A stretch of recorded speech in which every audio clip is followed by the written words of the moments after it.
ત્યારે અમદાવાદ વિમાન દુર્ઘટનાને લઈને મહત્વના સમાચાર મળી રહ્યા છે। દુર્ઘટનાગ્રસ્ત વિમાનનો ભાજપના નેતાને કડવો અનુભવ થયો। બીજેપીના નેતા જયરાજસિંહ પરમારને કડવો અનુભવ થયો હતો।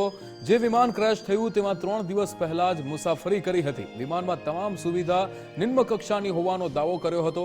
અન્ય એરલાઇન્સની તુલનામાં સુવિધા ખરાબ હતી। જયરાજસિંહ દ્વારા નિવેદન આપવામાં આવ્યું છે। તેમણે કહ્યું કે એલઈડી બેસવાની ચેર સ્ટેન્ડ સહિતની સુવિધા હલકી કક્ષાની હતી। એર ઇન્ડિયાની બેદરકારીના લીધે અનેક જિંદગી હોમાઈ છે। તકનીકી ખામી રિપેરિંગમાં બેદરકારીનું આ પરિણામ છે। દિલ્હીના એક પેસેન્જરે પ્લેનની ફરિયાદ પણ કરી હતી તેવું નિવેદન જયરાજસિંહે આપ્યું હતું।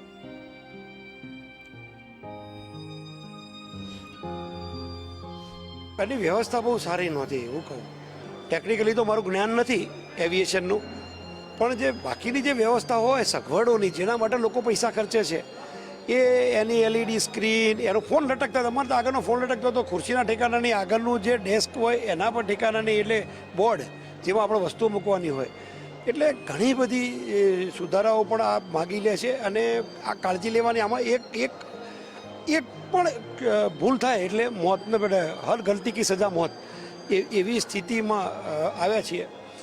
પણ પરમ કૃપાળુ પરમાત્માને પ્રાર્થના કરીએ કે લોકોને સદગતિ મળે। હા, એક વાત ચોક્કસ છે કે આપણે ભાગ્યરેખા તો જે લખી છે એને બીજની તીજ થવાની નથી, અને એનાથી હવાઈ મુસાફરી કરવાનાથી કોઈ ભય રાખવાની જરૂર નથી। આપણા માધ્યમથી ફરીથી કહું કે હવાની મુસાફરીને એના કંઈ લેવા દેવા નથી, કારણ કે સૌથી વધુ એક્સિડન્ટ તો કારમાં જ થાય છે। છતાં આપણે કારમાં એક્સિડન્ટ થયેલો એક્સિડન્ટ જોઈને બાજુમાંથી નીકળતા હોઈએ છીએ।